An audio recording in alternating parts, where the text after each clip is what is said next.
में एक और सेशन में हम आपके साथ मौजूद हैं। 140 करोड़ के भारत में जब रोजगार की बात आती है तो युवा शिकायत करते हैं कि रोजगार नहीं है। जब इंडस्ट्री से बात की जाती है तो उनकी शिकायत होती है एम्प्लॉयबल यूथ नहीं है। और जो वर्ड है जो मिसिंग है वो है स्किल। तो स्किल पर हम बात करेंगे कि कैसे अपग्रेड करें स्किल ताकि बेरोजगारी हो किल।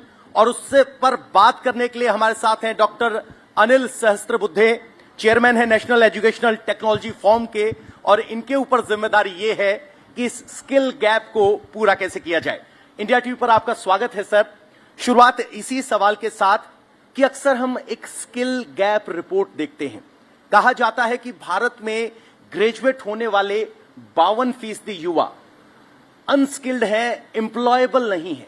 जब ये डेटा सामने आता है तो बहुत मन में सवाल उठते हैं, एजुकेशन टू इंप्लीमेंटेशन गैप कहां है, कैसे आप उसको आइडेंटिफाई करते हैं? हमारी जो राष्ट्रीय शिक्षा नीति 2020 में आई उसमें इसके बारे में काफी हद तक जिक्र किया गया है और उसका सोल्यूशन भी ढूंढ निकाल के बताया गया है। सबसे पहले हमारे देश में स्किल के बारे में ज्यादा लोग जानते नहीं थे और इसलिए बहुत सारे लोग अनस्किल्ड रहते थे। इवन जो स्कूल ड्रॉप आउट होते हैं उनमें भी स्किल की कमियां होती थी। स्कूलों में कॉलेजों में जाते उनमें भी कम होती थी। इसलिए ये क्वेश्चन एम्प्लॉयबिलिटी बहुत कम है ऐसा होते रहता था। तो इसलिए छठी क्लास से ही स्कूल एजुकेशन से ही स्किल डेवलपमेंट होना चाहिए, ये पहला है। और 9वीं से 12वीं तक जो फाइनल 4 स्टेज ऑफ 5+3+3+4 का है, वहां एटलीस्ट हर छात्र को 2 स्किल्स में अच्छी पढ़ाई लिखाई होनी चाहिए, ये भी बताया गया। और उसके भी बहुत पूर्व एजुकेशन पॉलिसी आने के पहले ही जब मैं AICTE का अध्यक्ष था, हमने इंटर्नशिप मैंडेटरी बनाई थी इंजीनियरिंग कॉलेज के स्टूडेंट्स के लिए। लेकिन हमने देखा कि जो कॉलेजेस यूनिवर्सिटीज बड़े बड़े शहरों में हैं जहां इंडस्ट्री आसपास में है, उनको तो आसानी से इंटर्नशिप की प्रोविजन करना आसान होता है। लेकिन जो टियर 2 टियर 3 में दूर दराज जगह में जो कॉलेजेस यूनिवर्सिटीज है उनको आसानी से इंटर्नशिप मिलना बहुत मुश्किल होती है। तो इसलिए हमने एक इंटर्नशिप पोर्टल शुरू किया। आज मुझे बहुत खुशी है कि उस पोर्टल पे करीब 4 करोड़ छात्रों की रजिस्ट्रेशन है और पिछले 5 साल में करीब 80 लाख स्टूडेंट्स को हमने इंटर्नशिप प्रोवाइड की है। और उसके अलावा करीब 75,000 इंडस्ट्रीज स्मॉल एंड बिग वो उसमें ऑनबोर्डेड है। तो ये सिलसिला जारी रहते रहेगा। हम स्कूल जाते हैं, कॉलेज जाते हैं, स्किल वर्ड पर ज्यादा फोकस नहीं होता। वो कौन सी की स्किल्स हैं जिसको एम्प्लॉयर ढूंढ रहे हैं जो मिल नहीं रही? देखिए, सबसे पहले महत्वपूर्ण स्किल जो है कि लोगों का एटीट्यूड चेंज होना है। कि बहुत सारे लोग सिर्फ व्हाइट कॉलर जॉब्स के पीछे दौड़ते हैं, तो बाकी भी जॉब्स है जिसमें स्किल की जरूरत है, ये पहली जानकारी होनी जरूरत है। उसके अलावा जो इंडस्ट्री बार बार कहती है कि कम्युनिकेशन स्किल्स में भी हमारे छात्र बहुत वीक है। कुछ चीजें वो जानते हैं लेकिन बताना नहीं सकते हैं, तो इसलिए पहले कम्युनिकेशन स्किल्स भी बहुत महत्वपूर्ण है। और आज तो आपने भी शुरुआत में भी कहा था कि आर्टिफिशियल इंटेलिजेंस का जमाना है, तो बहुत सारी स्किल सेट्स जो गत 10 साल में बहुत आगे तक पहुंची है और अगले 10 साल में कौन सी स्किल आने वाली है पता भी नहीं है। तो इसमें मशीन लर्निंग, AI और robotics, drone technology, then cyber security, ऐसे सब विषय जो है उसमें बहुत सारी जॉब्स निर्माण हो रही है। और यूजिंग आर्टिफिशियल इंटेलिजेंस भी बहुत सारी जॉब्स का निर्माण होने वाला है। उसमें जब तक हम स्कूलों में कॉलेजों में इस स्किल सेट्स को नहीं बताएंगे तो एम्प्लॉयबिलिटी थोड़ी कम रहेगी। और दूसरी एक व्यवस्था, देश में छात्रों में ऊर्जा है, उनको सीखने के लिए बहुत यानी इंटरेस्ट भी रहता है, लेकिन हम अपॉर्चुनिटी प्रोवाइड नहीं करते थे। एक और इनिशिएटिव मैं जरूर बताना चाहूंगा कि एक स्मार्ट इंडिया हैकेथॉन नाम से 7 साल पहले जो एक प्रक्रिया शुरू की, आज पूरी दुनिया में लार्जेस्ट इनोवेशन मॉडल करके रिकॉग्नाइज हुआ है। और हर साल प्रधानमंत्री खुद रात को 8 से 9 बजे तक छात्रों के साथ संवाद करते हैं। अलग अलग 50 जगहों में students out of the box solutions to problems of government, to problems of industry, problems of NGOs ढूंढ निकालते हैं और बहुत सारे उसमें से स्टार्टअप भी बन रहे हैं। तो इसका मतलब स्किल होने के लिए लोगों में, छात्रों में इच्छा तो है, लेकिन अपॉर्चुनिटीज कम थी। अब धीरे धीरे राष्ट्रीय शिक्षा नीति के जरिए और अलग अलग रेगुलेटरी बॉडीज, यूजीसी हो, एआईसीटीई हो, उन्होंने जो शुरुआत की है उसके वजह से हम एक कदम आगे बढ़ते बढ़ते, और ज्यादा बहुत करने की बात है, ऐसा नहीं कि सब कुछ ठीक हो गया है, लेकिन हम सही दिशा में हमारे कदम उठा रहे हैं, इतना तो मैं कह सकता हूं। जब टेक्निकल एजुकेशन की बात आई, जब इंडस्ट्रियलाइजेशन हो रहा था, हमारी इकोनॉमी ओपन अप हो रही थी, तब आईटीआई को रखा गया और इंजीनियरिंग को रखा गया। दो बड़े टेक्निकल सब्जेक्ट्स थे, इंजीनियर और आईटीआई। अब जो आईटीआई के कोर्सेज हैं उसमें जो आप नए जमाने की बात कर रहे हैं, एआई हो, डेटा साइंस हो, डेटा स्क्रैपिंग हो, ये सारे नए वर्ड्स हैं, उसका वहां कोई रेफरेंस नहीं है। इंजीनियरिंग भी पुराने वाले सेटअप पे चल रही है, उसमें भी डेटा साइंस को लेकर कोई इंजीनियरिंग सब्जेक्ट्स बहुत सारे नहीं है, कंप्यूटर साइंस है बेसिक। तो उस गैप को फिल अप करने के लिए, क्योंकि इंडस्ट्रियल रेवोल्यूशन के बाद next revolution is digital industrialisation, जिसको डिजिटाइजेशन हम कह रहे हैं, उसको हम तैयार करें, उसके लिए क्या क्या कदम उठाने की जरूरत है, और जो बच्चे यहां देख रहे हैं वो अपने लेवल पर क्या कर सकते हैं कि वो फ्यूचर रेडी हो। इसके बारे में सोच करके 3-4 साल पहले ही एआई डेटा साइंस के कोर्स शुरुआत हो गई। और एक दूसरी चीज थी, सब लोग कंप्यूटर साइंस के पीछे दौड़ रहे थे, आईटी और कंप्यूटर साइंस, और बहुत सारे कॉलेजों में, यूनिवर्सिटी में civil engineering, mechanical engineering, electrical engineering, जो बेसिक इंजीनियरिंग है उसमें एडमिशन्स कम हो रही है, कॉलेजेस वो सीट कम कर रही है या डिवीजन ही बंद कर रही है। तो इसलिए हमने एक डबल डिग्री का प्रोग्राम, यानी एक मेजर एंड माइनर, यानी आप मैकेनिकल इंजीनियरिंग के साथ रोबोटिक्स या एआई या डेटा साइंस करेंगे तो आपकी एम्प्लॉयबिलिटी तो दुगनी तिगनी हो जाएगी। तो ये प्रोविजन भी 4 साल से चल रहा है, ऐसा नहीं है कि नहीं हो रहा है। इस साल में तो और भी ज्यादा उसमें परिवर्तन करते हुए बहुत सारे नए प्रोग्राम्स उसमें जोड़ दिए गए हैं। और बहुत सारी जगह में फैकल्टी की कमी होने की वजह से फैकल्टी को भी इंडस्ट्री का कोर्सेज करवा के जो मैकेनिकल इंजीनियरिंग है वो डेटा साइंस में भी पढ़ा सके, इसके लिए भी प्रयोजन करने चालू हो गया है। तो मेरे ख्याल से तैयारी तो जोरदार चल रही है, बहुत सारे कॉलेज ने अपनाया भी है। लेकिन हमारा देश इतना बड़ा है, 3200 कॉलेजेस में यदि 300 कॉलेजेस ने ये शुरुआत की तो ये 10% होगा। तो इसलिए हम चाहते हैं कि बाकी सब लोग ये जो सुन रहे हैं वो भी आगे आए और इसमें सहभागिता करें, तो भारत सही दिशा में एम्प्लॉयबल देश भी बनेगा, एंटरप्रेन्योरियल देश भी बनेगा। और जो जॉब की बात शुरुआत में आपने की, ये दोनों में से थोड़ा थोड़ा तथ्य है, थोड़ा थोड़ा नहीं है। यानी एक थोड़ा थोड़ा तथ्य क्या है और थोड़ा थोड़ा जो नहीं है वो बता दीजिए। जो इंडस्ट्री कहती है कि हमारे यहाँ जो छात्र आ रहे हैं वो सारे एम्प्लॉयबल नहीं है, ये भी तथ्य नहीं है।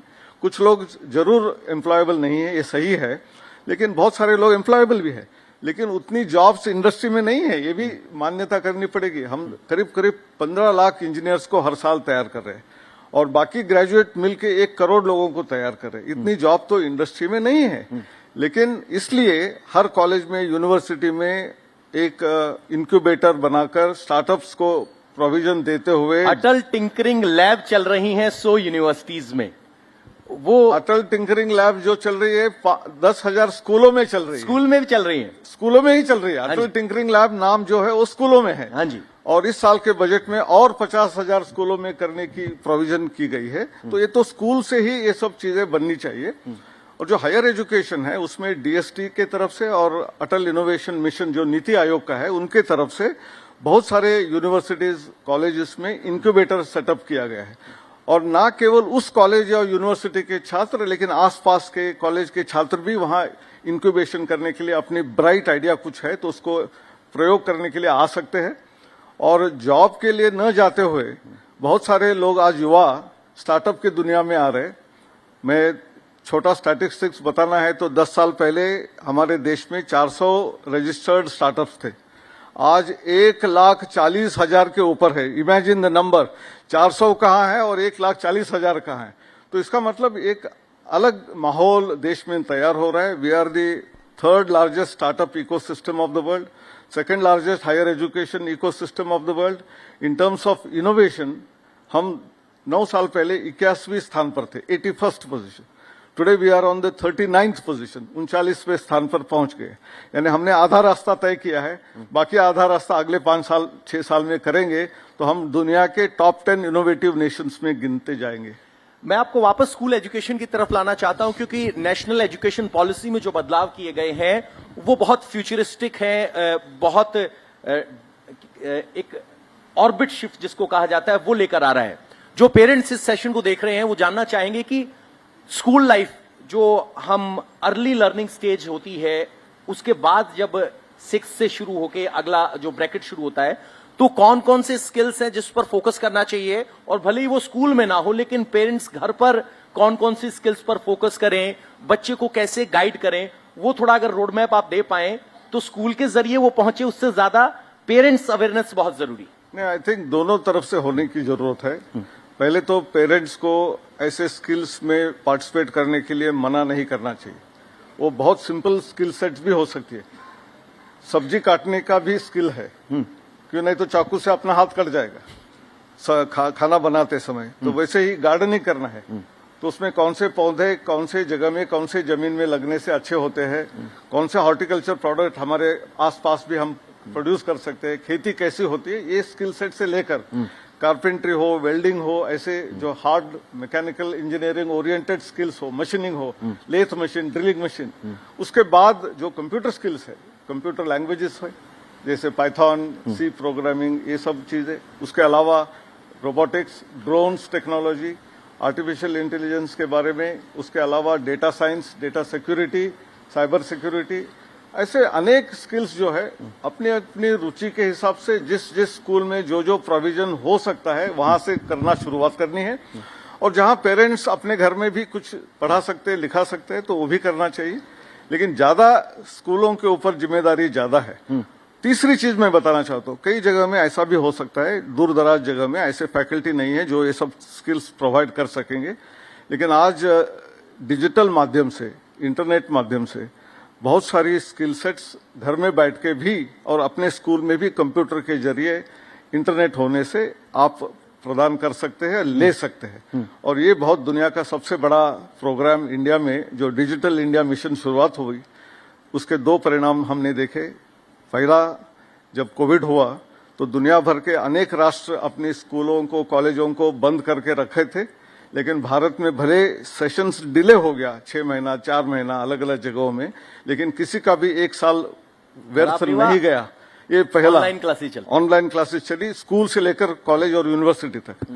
दूसरा उसका परिणाम, कोविड में जब हम वैक्सीनेशन कर रहे थे, सबसे एडवांस्ड नेशन अमेरिका में हाथ से वैक्सीनेशन सर्टिफिकेट दिया जा रहा था, लेकिन हमारे देश में वैक्सीनेशन करके बाहर आने के साथ साथ मोबाइल में वैक्सीनेशन सर्टिफिकेट हाजिर होता था। ऐसा किसी दुनिया के राष्ट्र ने नहीं किया। तीसरा भी है जो हम आज देख रहे हैं, यूपीआई का। किसी भी कोने कोने में जाइए, छोटा छोटा दुकान वाला भी क्यूआर कोड लेके बैठा हुआ है, ऑटो रिक्शा वाला हो, जो भी हो, हर जगह में क्यूआर कोड से। तो लोग मजाक में कह रहे थे कि भीख मांगने के लिए भी लोग क्यूआर कोड लगा के बैठ सकते हैं। तो यहां तक हमने क्यूआर कोड का उपयोग किया है। 48% of the world's digital transactions are happening from India. हमारा पॉपुलेशन अराउंड 1/5 1/6 के आसपास है। इट मीन्स, लेकिन इसी का दूसरी तस्वीर ये है कि जो डोमिनेट कर रहे हैं यूपीआई प्लेटफॉर्म, चाहे वो फोन पे हो चाहे दूसरे हो, वो गूगल ओन्ड हैं। तो कब हम यूपीआई प्लेटफॉर्म यूजर से डेवलपर वाले मोड में जाएंगे? नहीं, हमारे यहाँ बहुत सारे हैं। ऐसा नहीं है कि सिर्फ गूगल पे ही चल रहा है। मार्केट शेयर जो है, नहीं, मार्केट शेयर देखिए, ये सब अपना एथिक्स, कल्चर, अपने बारे में कॉन्फिडेंस और आत्मनिर्भरता, ये सब चीजों को स्कूल से ही जब हम पढ़ाना शुरू करेंगे, फाउंडेशनल स्टेज से, तो लोगों के विचार आचार सब बदल जाएंगे। तो वो जरूरी है। तो तब हमारे भीम ऐप है और बहुत सारे ऐप है जो यूपीआई में पार्टिसिपेट करते हैं। और जो कंटेंट है, जो टीचिंग लर्निंग के लिए, स्किल के लिए हमने शुरू किया था स्वयं। उसके बाद में आईआईटी मद्रास ने उसको स्वयं 2.0 स्टार्ट किया। बहुत सारे कोर्स, करीब करीब 11,000 के ऊपर कोर्सेस और करीब करीब 3 करोड़ छात्र उसमें रजिस्टर्ड है। हर साल 28 लाख के ऊपर छात्र परीक्षा भी लेते हैं उसके जरिए सीखने के बाद। तो इसका मतलब हमने बहुत बड़ी छलांग मारी है। उसके अलावा लास्ट में एक बोलना चाहता हूं कि सबसे महत्वपूर्ण है, यहाँ छात्र है, ये सभी लोगों को अपार आईडी पता है या नहीं है? हाथ ऊपर कीजिए। कितने लोगों को पता है अपार? अपार स्कूल में पहुंच रही है, मुझे पता है। नहीं, स्कूल नहीं, कॉलेज में पहले पहुंची, उसके बाद स्कूल में आई है। तो इसलिए बहुत सारे कॉलेज जिसको मालूम नहीं है उनको मालूम होना चाहिए।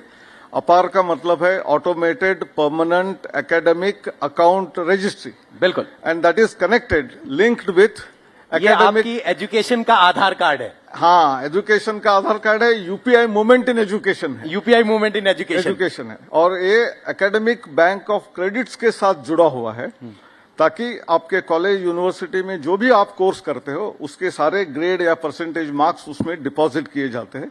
So it is an authentic, reliable, truthful record of the student. Grades कमाओ, नौकरी पाओ। और उसके अलावा अपने यूनिवर्सिटी के अलावा बाहर किसी भी यूनिवर्सिटी से या कोई स्किल डेवलपमेंट का कोर्स आप करते हो तो उसको भी यहाँ डिपॉजिट करने की व्यवस्था है। तो ये लाइफ लॉन्ग आपकी बायोडेटा सीवी बिल्डअप करने की व्यवस्था है। तो अपने सीवी पर ध्यान दीजिए। सर, मैं एक फ्यूचर जॉब रिपोर्ट पढ़ रहा था जिसमें कहा गया 2030 तक 30% ऐसे जॉब हैं जो विलुप्त हो जाएंगे, जिनमें से बैंक टेलर्स हैं, जिनमें से कॉल सेंटर ऑपरेटिव्स हैं, टेलीमार्केटिंग है, बहुत सारे ऐसे मार्केटिंग टूल्स हैं जो गायब हो जाएंगे। आप वो शख्स हैं जो टेक्निकल एजुकेशन के फ्यूचर को टॉप टू बॉटम देख रहे हैं, आप पॉलिसीज बना रहे हैं।